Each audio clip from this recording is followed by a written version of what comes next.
जर्जर मन बोले, मेरे ये अपने हैं, किसको मैं मारूं, ना सुख चाहूं इस पाप को ढोके। मन में विषाद ये गहराया, प्रथम अध्याय गीता जी का अर्जुन विषाद योग कहलाया। जन्म मृत्यु का चक्र है चलता, आत्मा अमर है शरीर बदलता, त्यागो मोह धनुर्धर अर्जुन, धर्म को कृष्ण ने समझाया। द्वितीय अध्याय गीता जी का सांख्य योग है कहलाया। ज्ञान और कर्म को समझाओ, हे माधव उचित मार्ग को बतलाओ। कर्म बिना जीवन नहीं चलता, अच्छे कर्म से जीवन है संवरता, अच्छा बुरा फल कर्म तय करता, सज्ञान से बढ़ती जीवन की सुंदरता। कर्म का मान बहुत है जग में, कर्म को कृष्ण ने समझाया। तृतीय अध्याय गीता जी का कर्म योग है कहलाया। हे अर्जुन, मेरे मन में आ रहे कई विचार, आप कब लेते हैं अवतार? जब जब अधर्म यूं बढ़ता जाए, धर्म की हानि करता जाए, तब तब मैं आता हूँ धरा पर, फोड़ता हूँ मैं पाप की कागज। ज्ञान रूपी नौका में बिठाकर कर्म अकर्म को समझाया।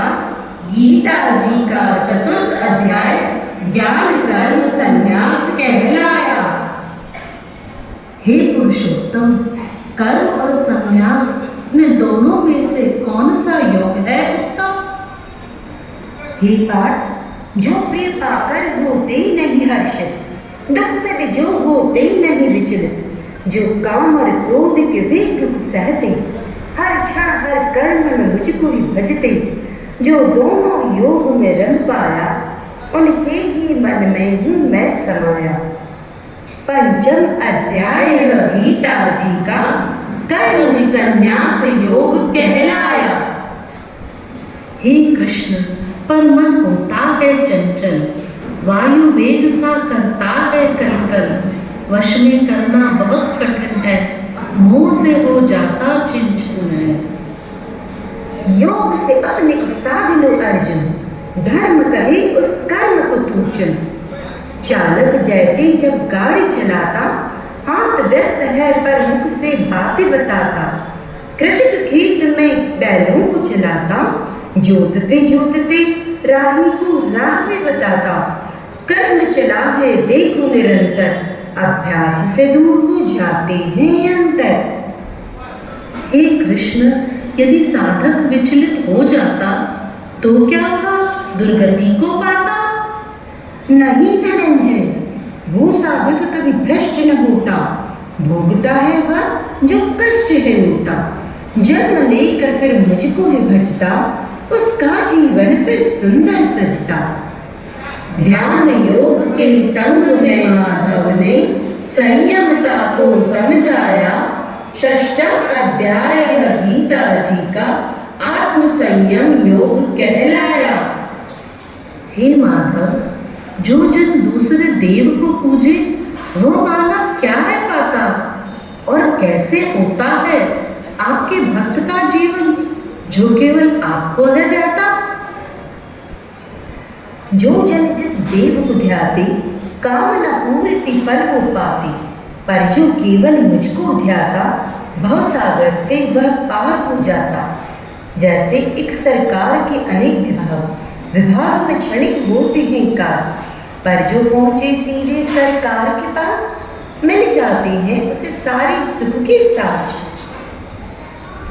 जो भक्त मेरे शरणागत हो आया, सप्तम अध्याय गीता जी का ज्ञान विज्ञान योग कहलाया। हे अर्जुन, ब्रह्म अध्यात्म और क्या है कर्म, अधिभूत अधिदैव अधियज्ञ का समझाओ मर्म, कैसे जीव का अंत हो उत्तम, ये सब बतलाओ अब तुम पुरुषोत्तम।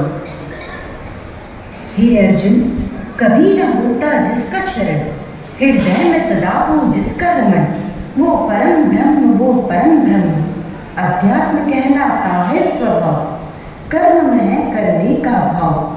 अधिभूत होता है नाशवान, अधिदैव कुतु पुरुष की जान। अधियज्ञ के रूप में मैं समाया, मृत्यु सुंदर अंत में भी यदि मैं याद आया। लक्ष्य सूर्य सा हो स्थापित, मार्ग उनके होते हैं प्रकाशित। कामना रहित योगी वो ब्रह्म को पाते, पुनः जन्म लेकर नहीं वो आते। परंतु धुएं समान लक्ष्य गर धुंधला रहा हो, मन कामना में ही गुम सा रहा हो, वो केवल चंदा तक ही जा पाते, पुनः जन्म ले धरती पर आते। मृत्यु कैसे बड़े मंगलकारी, मधुसूदन ने बतलाया।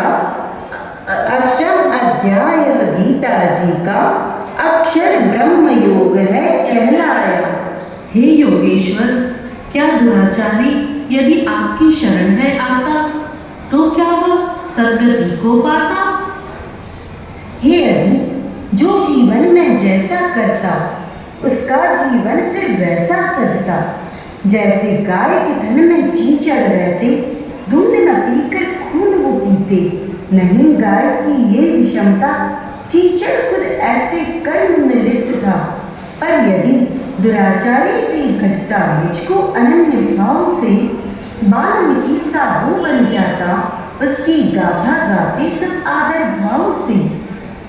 बच्चों के लिए माँ संसार में जैसा प्यार लुटाए, अनन्य प्रेम में बंधकर भक्तों के लिए प्रभु भी दौड़े आए। नवम अध्याय